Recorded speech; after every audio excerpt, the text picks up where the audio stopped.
இன்றைக்கி நம்ம வந்து என்ன பார்க்க போகிறோம் அப்படி பார்த்தீங்கன்னா, நிறைய புதுசான எடிட்ஸ்லாம் வருது, இமேஜஸ்ஸு எல்லாமே ஜெமினியில் தான் பண்ணுறாங்க. பட் ஆனால் ப்ராம்ப்ட் மட்டும் எனக்கு கிடைக்க மாட்டேங்குது ப்ரோ அப்படின்னு கேட்டிங்கன்னா, உங்களுக்கு வந்து ஒரு சொல்யூஷன் வந்து நான் வந்து ஒரு ஆப், அதாவது ஒரு வெப்சைட் கண்டுபிடிச்சிருக்கேன்.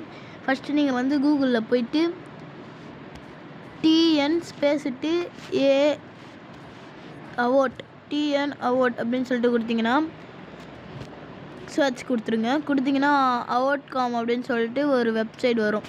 இதுக்குள்ளே போயிட்டு உங்களுக்கு வந்து என்ன இது வேணும் அப்படின்னு சொல்லிட்டு நீங்கள் வந்து சர்ச் பண்ணணும். ஃபஸ்ட்டு க்ளோ ஆர்ட் அப்படின்னு சொல்லிட்டு இப்போ ரீசெண்டாக ட்ரெண்ட் ஆகுது. நான் அதுக்கான இதை கொடுக்குறேன். நீங்கள் பாருங்கள், க்ளோ ஆர்ட். அது நீங்கள் உங்கள் கொடுத்துட்டு இப்படியே போனீங்கன்னா இங்கே வந்து டவுன்லோட் ப்ராம்ப்ட்னு இருக்கும். அந்த டவுன்லோட் ப்ராம்ப்ட் கொடுத்தீங்கன்னா இங்கே வந்து உங்களுக்கு எப்படி வேணுமோ இருக்கும். நீங்கள் வந்து இதை வந்து இங்கே பாருங்கள், இப்படி வந்து காப்பி பண்ணிக்கலாம் ஃபுல்லாக. இப்படி இங்கே காப்பி அப்படின்னு சொல்லிட்டு கொடுத்து அப்படியே ஃபோட்டோஸ் வந்து ஜென்ரேட் பண்ணலாம். Bye guys.